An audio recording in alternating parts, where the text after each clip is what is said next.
I don't talk about the house much anymore. It was in southern New Hampshire, colonial, white clapboard siding, green shutters, the kind of place that looks like it should be on a Christmas card. My parents bought it in 1996 when I was 7. It sat on a quiet dead-end street surrounded by thick pines and maples, and in the winter it looked downright peaceful. But inside was a different story. I was 9 when I first saw him, the old man. It was past midnight. I remember because I had just watched the red digits on the microwave blink 12:17. I had snuck downstairs for a glass of water. I wasn't supposed to be up, but I was always thirsty at night, and my parents were heavy sleepers. The kitchen was dark, except for the light from the stove clock casting that eerie green glow on the linoleum. I was halfway across the living room, barefoot on the cold wood floor, when I saw him. He was standing in the far corner of the living room, completely still. An old man. He wasn't my grandfather. He wasn't a neighbor. He was nobody I knew. Just a pale, wrinkled face with sunken eyes, dressed in a brown cardigan, slacks that didn't quite reach his shoes, and a collared shirt buttoned all the way up. His thin gray hair was slicked back. No expression, no movement, just watching me. I froze mid-step. I remember the sound of the grandfather clock ticking behind me and the quiet hum of the refrigerator. And then I blinked, and he was gone.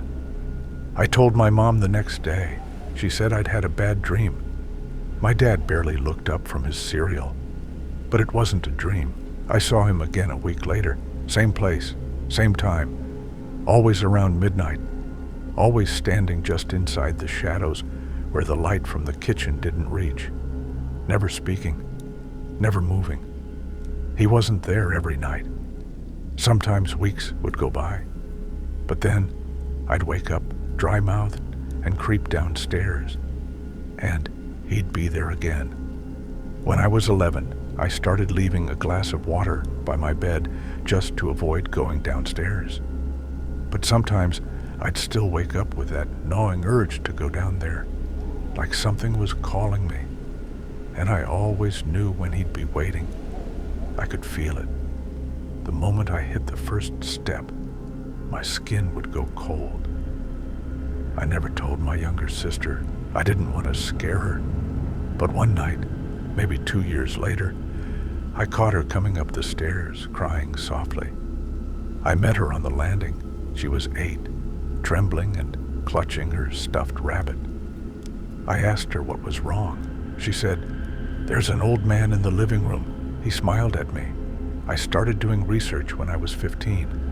I went to the town library, dug through newspaper archives, looked for anything about our property. I found a tiny article from 1949 about a man named Arthur L. Bryant, who had died of a heart attack in our house. He was 87, lived alone, no kids, no visitors. They found him sitting upright in a chair in the corner of what would later become our living room. That was him. That was the man I saw. I never told my parents. I think on some level, they already knew. They started fighting more the last year we lived there. My mom always looked tired. My dad stopped going into the living room to read, even though it had been his favorite spot. When we finally moved out, I was 16. My parents split up not long after, but I remember the morning we left. It was cold for May. My dad loaded up the U-Haul, my mom packed the car, and my sister and I sat in the back seat, watching the house for the last time. Just as the car started rolling away, I saw the front door open, and he stepped out. Arthur. He didn't wave. He didn't smile. He just stood on the porch with his bony arms at his sides, watching us with those hollow eyes. His cardigan was buttoned wrong, just like always. And as we turned the corner and the house disappeared behind the trees, I realized something. He wasn't just haunting the house. He had been waiting for us to leave. I've lived in 5 different places since then. Nothing's ever followed me. But some nights, especially when I wake up around midnight and the air feels too still, I wonder if Arthur's found a new family. And I wonder what he does when they finally leave.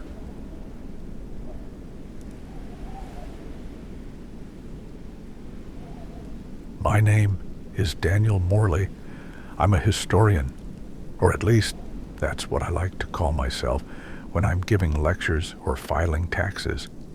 In truth, I'm a scavenger of forgotten things, photographs buried in mildew-smelling trunks, personal diaries eaten by insects and time, and houses too old to stand but too full of memory to fall.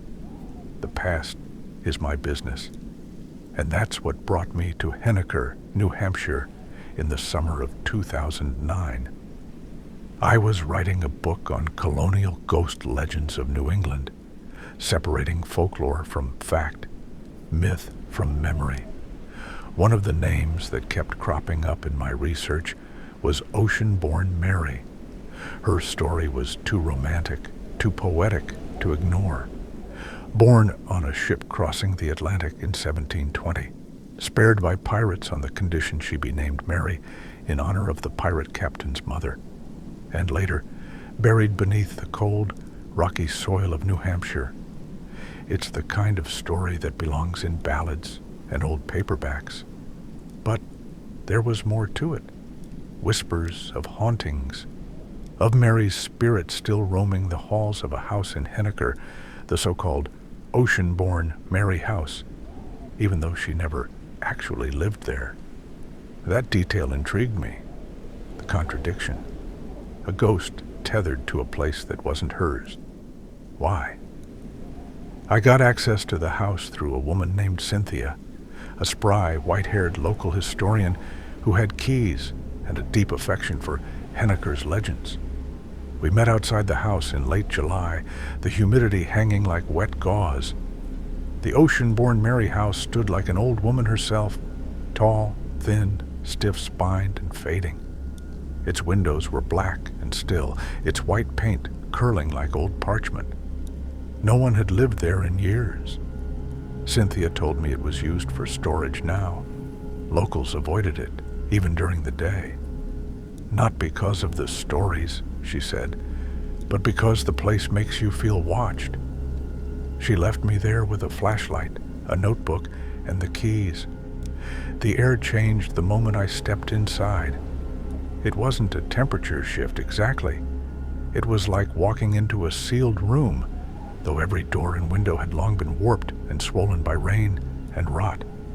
The interior smelled of old pine, dust, and something else, faint but unmistakable. Brine, like ocean water gone stagnant, the kind of smell that doesn't belong 30 miles inland. I explored the first floor, which was remarkably preserved. Wide planked floorboards creaked beneath my boots. Old wallpaper clung stubbornly to the walls, decorated with faded blue roses. The staircase to the second floor stood like a spine, warped but intact. There were no furnishings left, save for a tall grandfather clock without hands. It stood in the corner like a sentry, facing a fireplace blackened with time and use. I noted the odd sensation that the air tightened when I looked at it. Pressure in my ears, the kind of thing you feel before a thunderstorm or a nosebleed. Still, nothing I'd call supernatural. Not yet. I set up on the second floor in what had likely been a bedroom. Narrow, low ceiling, single cracked window facing the woods. The floor dipped slightly in the center, and in that room especially, I noticed an eerie silence.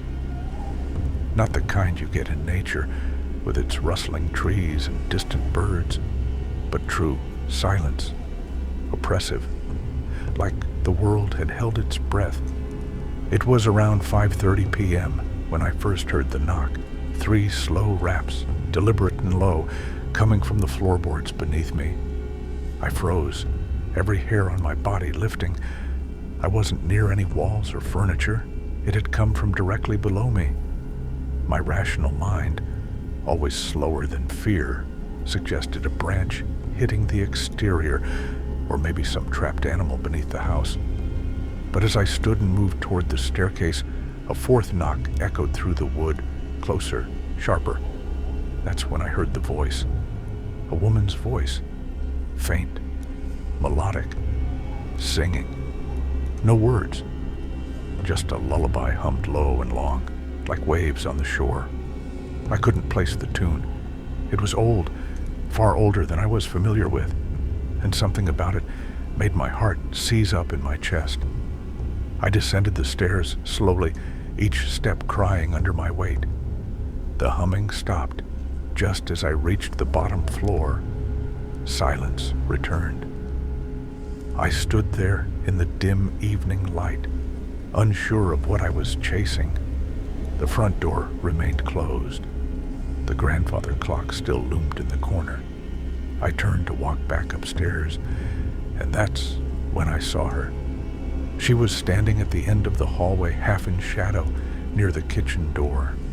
Tall, dressed in green silk, faded and water-stained. Her red hair was piled atop her head in some old-fashioned style, and her face, pale, drawn, wet-looking, was turned slightly away. But I could see her eyes, dark, watchful, sad. She didn't move. She didn't blink. And then, as if sucked backward into the dark, she vanished. I don't remember falling. I just remember the ceiling spinning, the feeling of cold sweat on my neck, and the realization that I had dropped my notebook. I scrambled up from the floor, heart racing, and ran outside into the thick summer evening where the air felt breathable again. I should have left. Every part of me knew that. But I didn't. Because when I looked back at that crooked house, I didn't see malevolence. I saw grief, the kind that clings like salt. I returned the next day, and the day after that. The 3rd night, I slept there. Foolish, I know, but I had to understand who or what was haunting that house. If not Mary Wallace herself.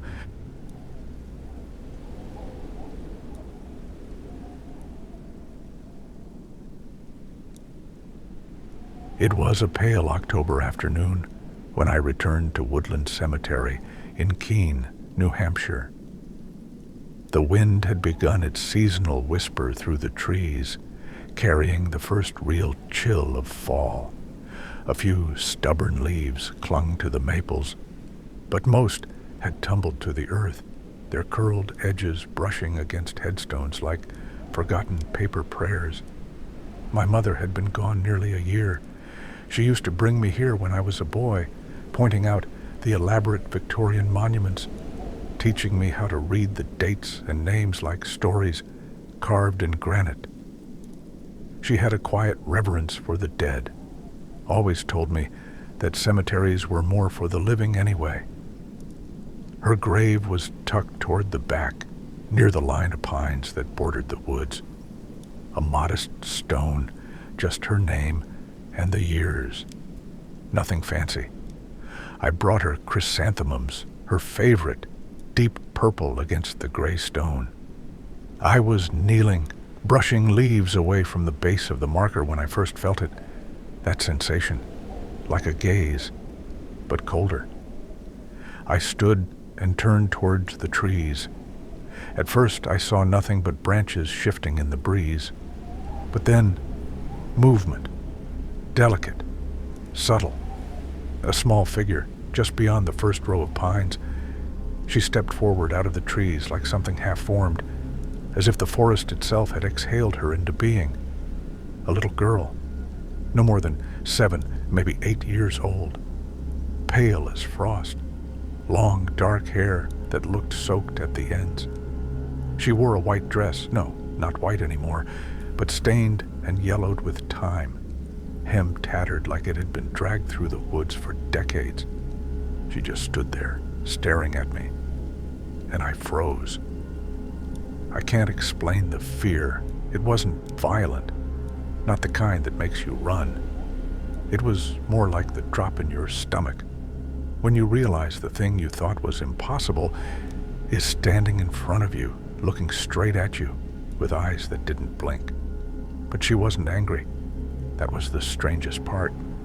Her face was solemn but calm, a child's face that had long forgotten how to smile. I took a step back, but she didn't move. Then I noticed her hands. They were clasped in front of her the way children do when they've been taught manners. But her fingers were red, not bloody, not fresh, old red, rust red, like she'd been digging in the earth a long time ago and never quite washed clean. "Hello?" I said before I even thought about it. The wind rustled through the pine needles overhead. She didn't answer, but her head tilted slightly, like she was listening to something behind me. I turned. Nothing. When I looked back, she was closer, maybe 5 feet from me now. I hadn't heard her move. Her bare feet were pressed into the frosted ground, toes curled slightly against the moss. "What do you want?" I asked, voice catching in my throat. Still, no answer. But she raised one hand, slowly, and pointed. Behind me. Again. I turned once more, and this time, I saw it. A small, worn stone halfway sunk into the soil under the pine boughs. I'd walked past it a dozen times and never noticed. No name, just 2 words. Little one. I looked back toward her. She was standing next to me now. I should have screamed or run, but I didn't. Something about her was anchored in sorrow, not malice. Her presence didn't scream to be feared, but rather to be seen. A longing in the air, like a song you couldn't quite hear. She looked up at me with those pale eyes, and finally, her mouth moved. "Are you his?" I stared, heart pounding. "His who?" She didn't answer. She just turned slowly and began walking back toward the woods. "Wait," I called. She paused at the edge of the trees, half in shadow, and looked over her shoulder.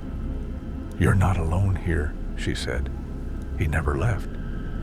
And then she stepped backward into the woods and was gone. I stood there for what felt like hours, listening for the sound of twigs snapping, of breath in the branches. Nothing. Only the wind.